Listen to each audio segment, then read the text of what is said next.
So on to our next speaker, Peter Smith, Managing Director of the Marketing Doctors, and his question is, where will you work in 2018? Can't wait to find out. Peter. Thank you. I can't wait to see my slides coming back up. Hey, thank you. Actually, I'm going to ask you another question, which is probably even more cogent, which is, how agile are you? Now, I don't mean in terms of your ability to leap over tall buildings or run marathons and the rest of it. Hands up, anyone in here who considers themselves to be an agile worker? Interesting. That's probably about a third. I was actually expecting it to be more, but hold that thought. So what is a guy from a company called the Marketing Doctors doing standing up here? Well, the reason I'm here is that earlier this year, MITIE, the facilities management company, everybody here know who MITIE is? Yep, good.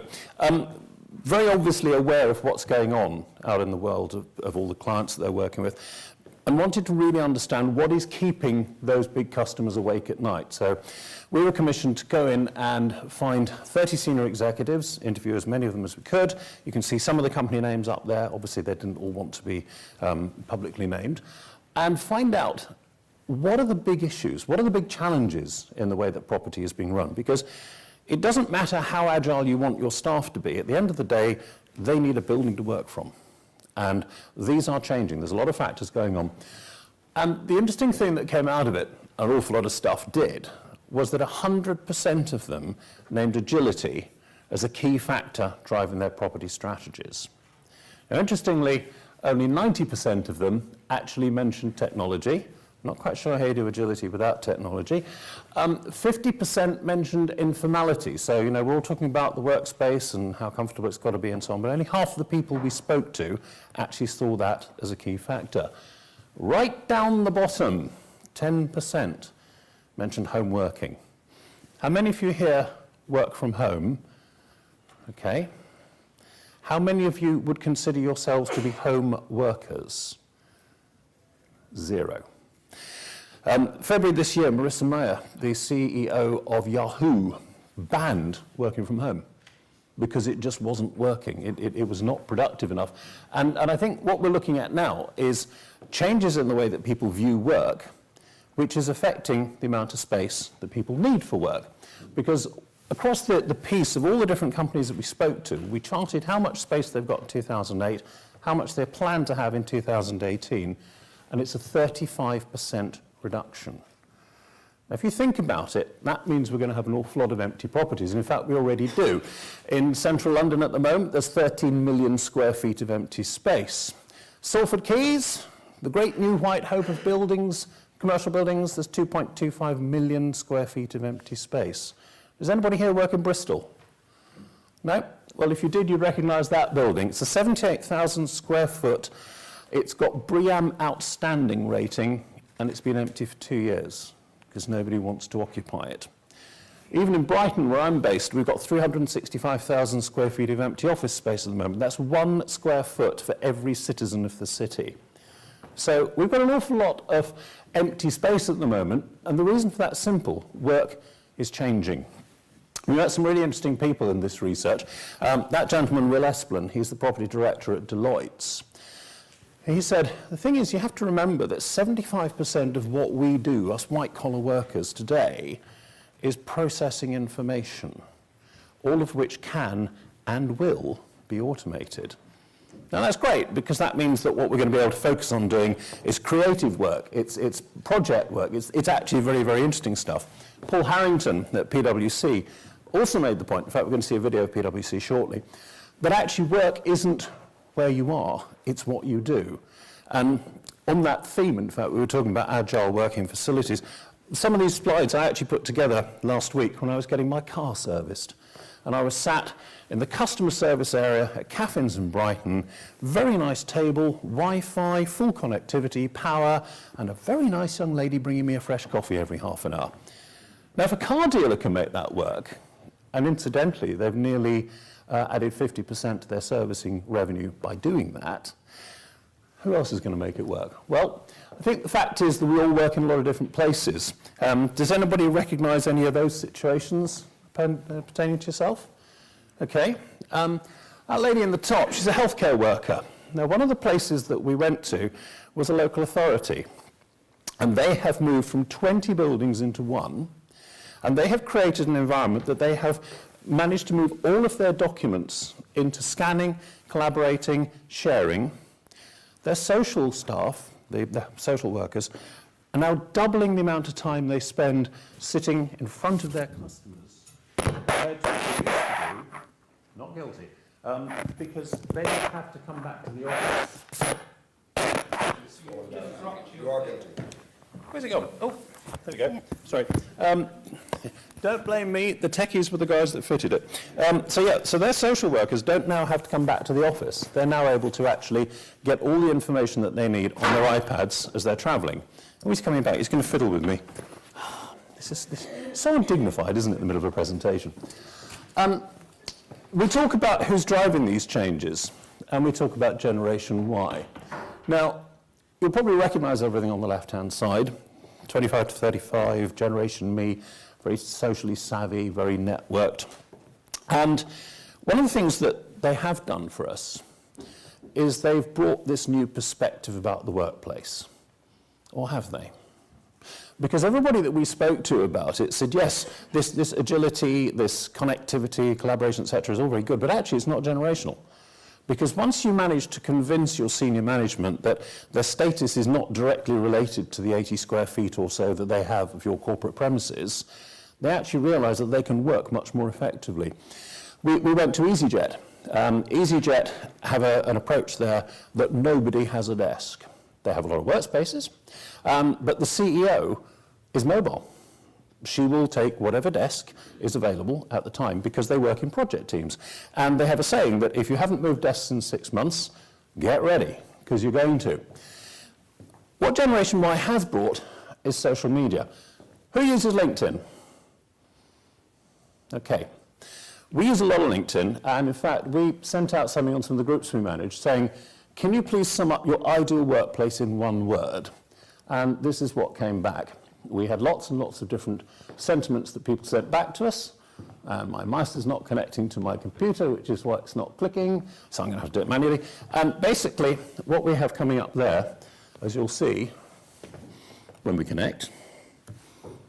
Okay, what's he done? Excuse me a second. Remember what we were saying earlier on about technical problems? Well, we seem to have hit one. Okay. There we go. It's good when it works, isn't it? Technology. Can anybody see anything there that talks about the size of desk? No? What's the biggest word coming out there? Sociable. Connected. Comfortable. Inspirational. Supportive. Mobile. Enjoyable. People actually want their places of work to supply a social need. So the kind of buildings that we're looking at, the kind of places that we're bringing them to work, they're not going to be your traditional 2 up, 2 down office. Instead, we're seeing the growth of the business hotel. It's far from a traditional environment, and in fact, these are some of the buildings that we went to see. Top left-hand side, anybody recognise that? No, it's Network Rail's new headquarter. When I first saw that picture, I thought it was an architect's drawing. It's not. It's actually a photograph of the property. The one on the right is PwC's building at Mall London. When you go into it, you feel like you've walked into the set of Star Wars. And I'm sure it's a total coincidence that if you actually look at a plan of the building, it exactly looks like the Millennium Falcon. Down the bottom, you've got Vodafone. Vodafone's campus is very, very well known as being an award-winning, very successful building. And the thing that these buildings all have in common is that people want to work there. And because people want to work there, they enjoy working there. And because they enjoy working there, they work better, which delivers more productivity to the company concerned. But you don't just suddenly clear out all the desks and stick in as many tables as you can. You have to plan one of these things. You have to really manage the way that you put it together. And that's more of a typical sort of plan for a business hotel. So you're not seeing the serried ranks of desks. You're not seeing the cubes. Cubes? What a great idea. Did anybody work in a cube? No? You managed to avoid it? You're so lucky. So many American companies I've worked with over the years, you go in and there's this field of cubes. Most of the people who work there call them chicken coops, because that's what it's like working there. Here you have grab and go, you have huddle areas, you have informal spaces, you have the sort of setup that you would get in a very comfortable environment that you are going to enjoy working in. And it's not formal, it's very buzzy, creative, happy. So let's say you've gone down the road, you've decided that this is the route you want to take, you want to build your agile business, you want to create your business hotel. How are you going to run it? Well, you're not going to run it with the Corps of Commissioners standing there in their ex-military uniform saying, yes, who do you want to see? You're going to have front-of-house services that are like walking into a five-star hotel. You're going to get greeted by receptionists, and not just whether you're a visitor. If you're a supplier, if you're a member of staff who doesn't happen to work there all the time, you get the services. You get taken to meeting spaces. I just mentioned CAFINs. So many of these buildings we're seeing, the professional services companies, have client lounges. They encourage people to go and work in their spaces. And look at the kind of refreshments you're getting. You don't need to go to Paul or Pret. It's there. It's in-house. It's being delivered by the in-house catering, which in 9 times out of 10 is provided by an outsourced company. And the key to making these things work is the way you manage the workspaces. It's not just a case of having a hotel booking system that books a bed. You have floor managers, so that you've got a group of 2 or 3 floors where you will have one person that runs the floor, make sure that the desks are properly occupied, make sure that the meeting rooms are kept clean, because if you're going to run a building where you're going to have people sharing the same space for 4 or 5 sessions a day, just imagine the frustration of going into a room and finding there are no markers that work on the whiteboards. We've all been there. But if you keep these places running, that's the kind of attention to detail that you have to have. And that means you have people on the ground to do it. But it doesn't just stop there. We saw our guy working on the train. There are so many situations now where you're preparing a presentation, you're doing a pitch, you've got something that you need to do, and you jump on the Virgin at Euston, and you suddenly realise you've got to make a change. And all the documentation's been printed. Any people here ever go to a presentation walking along like that because of the documentation that you're carrying? No? God, what do you guys do for a living? I mean, I spent all the time doing that. And it's one of these things that now you can actually have your people work on the train, get off the train, just hit before they go, and by the time they actually arrive at the client premises, they can pick up the documents printed, bound, ready, and up to date. And that's actually quite an important service. It also means that your attitudes to maintenance are going to change. You're not just going to get away with lights out cleaning, once a day and maintenance all happening behind the scenes. This now has to happen in real time, because most of these buildings are open from 6 o'clock in the morning through till 7, 8, 9, 10 o'clock at night. So you have a different attitude. You don't get people turning up in scruffy jeans, you get people turning up in smart uniforms and tabards. And in fact, the staff expect to see them, because it's letting them know that the building is being looked after. But the most important thing is to drive your decisions based on information. Now, there's a massive amount of data, and one of the things that came out of the survey was we were amazed at how few organisations really use their CAFM data. Note I didn't say have, I said use. And the reason for that is that organisations are siloed. So you have your HR people. What's the comment made this morning? How many HR people are here today? Should be in the charge, right in the vanguard of the whole agile movement. Then you have your property people, then you have your FM people. And everybody is in their own silos with their own budgets. Now, if you bring all the data together and you add in the leaseman stuff, you add in all of this information, you have a very powerful way of working out which property works, which one should you keep, which one should you improve, and which one should you get rid of. And that's very much moving forward. And it's not just changing the building you're in, it's changing the culture of the way people work. Because if you look at the traditional model, where we're all sat out in one room, it's all very hierarchical, everybody's stuck in the areas that they want to work with, and you're sort of tethered to my desk. I used to work in the publishing industry. I was managing director of a division.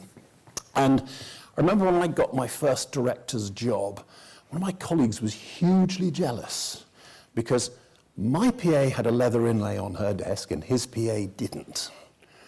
That's the way it is when everything is territorial. However, if you move to an agile environment, you find that things become very different. You find that people are connected. I mean, you know, Tim's talking about being connected. Anybody use Skype? Yep. It's there. If I want to talk to my clients in Germany, we Skype each other. It's decision-making becomes very quick. Everybody's connected. And you lose, within the large organization, this feeling of my desk, and you get much more into our space. You get this very collaborative environment that comes together. There's also some really hard numbers. If you look at your typical traditional environment, where you've got one person for every desk, average occupancy is about 55%. Anybody care to throw a figure out what they guess average occupancy would be in an agile building? 70. I have 70. 70 to my left. Any advance on 70? 80. 80 going once at 80, going twice at 80. Any more on 80? Down. Somebody wants to underbid us. He's going down. 40, 45? Okay, I'm going to put you out of your misery. It's 85%. So not only have you got rid of a third of your workspace, a third of your property costs, a third of your business rates, a third of your electricity bills, and we're talking big numbers here, you're actually sweating the asset of what you've got left because you're getting 85% usability out of it. So there's actually some very compelling ideas there that work for the people, that work for the environment, and above all, they work for the business. So when you're actually looking to define your agile environment, and this is a great little chart which was actually drawn up by Andrew Glennon over at AstraZeneca. He said if you look at it, on the left-hand side you can do your efficiency, on the right-hand side you can do your effectiveness, along the bottom your cost will run up. And you basically, I'm not going to read from slide, on the bottom left corner you've got your old tired building where everything is reactive. It's probably not going to make a very good EPC in a couple of years' time, so you won't be able to use it. But as you move across the chart to the right, you get reasonable facilities, planned FM, and you move right up to the top where you have your creative, supportive environment. The costs are going to go up. But as several people pointed out when we were talking to them in the research survey, if your costs of running the building are going to go up by 10, 15, 20%, but you set that against the cost of owning the building and reducing it by 35%, your quid's in. But the point you have to bear in mind is that you can't stay in the Savoy on a Travelodge budget. And that means that as part of the Agile revolution, we've also got to start thinking differently about how we procure things. Who uses a procurement department? Yeah. Okay. Who's ever come up against a procurement department? Yeah. Okay. So I found this example of an invitation to tender from Bristol City Council. It went out in December last year. Does anybody know how many public toilets there are in Bristol? It's not something I would expect you to be familiar with, but just top of the head guess. You know, it's a city of about 5 million people. No, 500,000 people. Anyway, any ideas? 3? He's obviously on the council because they've been trying to close them for ages. It's actually got 84 toilets dotted around the city. And in order to come up with this ITT, they produced a document that's 36 pages long. It's got 23 sections and 108 subsections. Now, when you actually read it, it looks like it's been written by a BBC newsreader.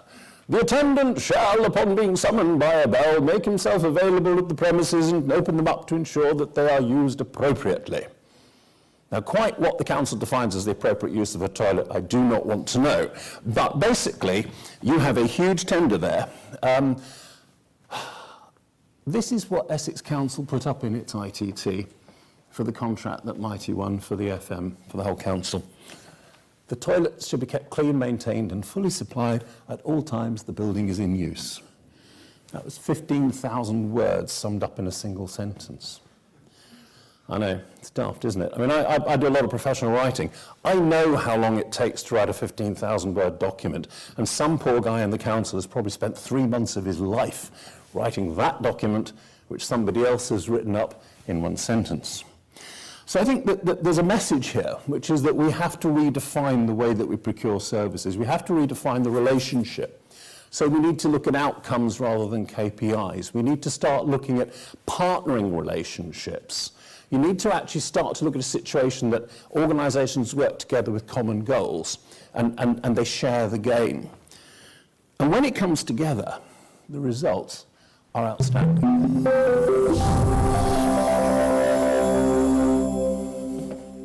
Agile working is one of the hottest topics on today's corporate agenda. So for this edition of MITIE Insights, we're looking at how PwC has created an agile working environment that is helping it deliver better client service while improving staff satisfaction and productivity. PwC is a professional services company focusing on assurance, tax and advisory. We are a global business in 157 countries, employing somewhere in the region of about 185,000 people. We've probably got a region of anything between 3,500 and 4,000 people on a day-to-day basis that work out for 7 More London. Our people tend to move around quite a lot. You know, people book in and book out, and that's how we can obviously manage those sort of numbers within our building. We provide really good accommodation for our people. So when they come into the building, they have good coffee, they know there's clean desks, good IT, and they can find their friends. We see this as the glue that actually binds them to the organisation. And I think when we moved into this building, people likened it to a hotel. It is a hotel, it's a business hotel, and that's the way we want people to use it, in the best way that it suits them and in the way in which they want to work. These are parts of the breakout areas. We'll see the Generation Y are quite happy as opposed to perhaps some of the other generations in using these as just as a matter of course. I think the agility aspect of it helps sell better business. It makes our people more conscious and connect better within our buildings because they're far more open. Support for the mobile worker outside of their primary office, I think, is vitally important. The ability to produce documents and provide documents while you're on the move or while you're on the go. Often what you'll find is, in this day and age, everyone's doing far too much with too little time. So people will be rushing out of the office as they're still finishing a presentation. So the ability to be able to do it digitally and create the work when they're on the train, on the way to a client, and actually have it printed locally means that they still get the same end result, but they've actually bought themselves 2 or 3 more hours. Today, compared to 10 years ago, it's very different. People have got the bandwidth, server space isn't an issue, cloud hosting for technology isn't an issue, so you can pretty much have any kind of document you want, anytime, any place, anywhere. You'll find the drop-in desks are very, very busy, and I think part of that is they're actually close to the vending and breakout areas, and actually people like to see activity. We've also recognised that there's other ways of having meetings. People go out at lunchtime or will use restaurants. So why should they feel any different in using their staff restaurant? So a lot of the furniture and the booths that we've actually put into that provide a meeting space. The beauty about this area is its flexible areas. You'll see a variety of things going on here. But the benefit of this, it takes the pressure off our meeting room suites because it's an alternative. You don't need 4 walls and a door to undertake a meeting. This is actually workspace. It doesn't have to be a desk to be a workspace. The working environment has a big impact on our attraction for people. One is the big wow factor. You can imagine graduates coming into this building. They want to belong to this building. We believe we've set it up as a club, special club, and that becomes very important. Coming into PwC, the things that were important to me were that PwC gives you the opportunity to work mobilely. I can work at different sites, I can work in the canteen if I want to, I can work at my desk, I can work in a breakout area, I can go to a different office. Other things that were important are how PwC invest in the environment and how they invest back into the local area are all things that I take into consideration as a graduate. Clients coming into the building have recognised that we're doing things differently. We're doing things intelligently, and we're doing things more innovatively. So it's a value add to the business. It just makes us a smarter organisation.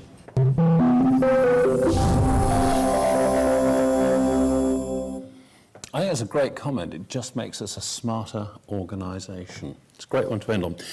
If you want to see a copy of that video or share it with a colleague, you can actually find it up on a page which MITIE hosts now called the MITIE Debates. There's a lot of interesting stuff on there. You will be able to download copies of reports as to something that we're finding out in the marketplace and take part in the discussion. I'm not going to give you a link. I'm just going to say Google MITIE Debates and you'll find you get there very quickly. That's it. Any questions? Please feel free to ask.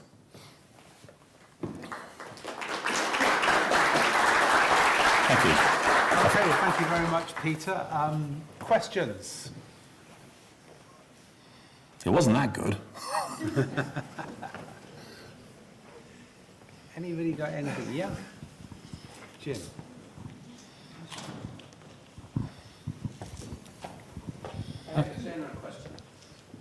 Yeah, hang on. I was just going to open up, it's Jim Reed from Arrow again, just to break the ice with a bit of a flippant one actually, although, hey, we need to lighten up sometimes.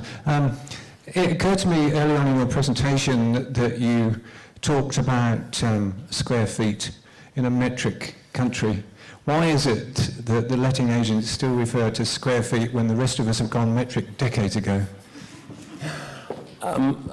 Partly it's guilt from my own time studying the RSCS exams when that was what we studied in, and so unfortunately square foot tends to be the metric view. I went down the builders the other day. It's the imperial view. Sorry, the imperial view. I went into the builders the other day and I said, I watched a guy stand in front of me and he said, I'll have 3 metres of 2x1 please, mate. The two tend to run around. Sorry. Gentleman there, you were about to ask a question. Just a general question. Many of these presentations... And your name is? My name is Jerker Larsson. I'm an architect from Sweden. Many of these presentations are great. It's going to be a documentation afterwards? Yes, there will be. You will be able to get PDFs. We will have this presentation available in PDF. We can also make it available if you want to see it, and the video is also available. That's and great. I believe all the pre-presentations are actually going to be available afterwards. Worktech. It all goes online. Good. Very interestingly, you put your one of the most revealing things for me was that you put your presentation together while you're having your car serviced, and the company that provided the coffee and the broadband and the clean desk to actually do some work, a very clever marketing ploy, and I'm not surprised that their market share has gone up. I'm quite interested to know which service companies, you wouldn't think a car a garage would do that. I'm interested to know which companies are going to get into the office space provision. And they're not necessarily the ones that you think. There's going to be some people who are thinking they can add it on. Just a thought. Anyway, one more question for Peter. Anybody want to pick up? If not, we'll move on to our next panel. Oh, yes, hang on, just here. Yeah? Yeah? Gentleman here. We can't actually see anything because the lights here are so blinding that it's a bit like being on the stage at a pop concert. Hans and I'm an independent consultant. Question that I have is around the agile working and how do you get HR to be engaged in delivering and owning this? How long have I got? 30 seconds. Okay. The biggest challenge you have with organisations is that they do become quite siloed, and what's happened in a lot of HR situations over the last few years is they've become more and more focused on compliance and making sure that the company is on the right side of the law. And I think it actually goes back to when they changed their role from being personnel departments to being human resources. The fact is you have to get above HR, you have to get to an operational level, you have to get to somebody on the board and actually persuade them, because they will be impressed by the numbers. And once you've got a COO or a CFO who's actually buying into what you're trying to do and can see a real financial benefit, then you will find all the other departments will fall in line. Thanks. Okay. Well, Peter, That's me. Thank you very much.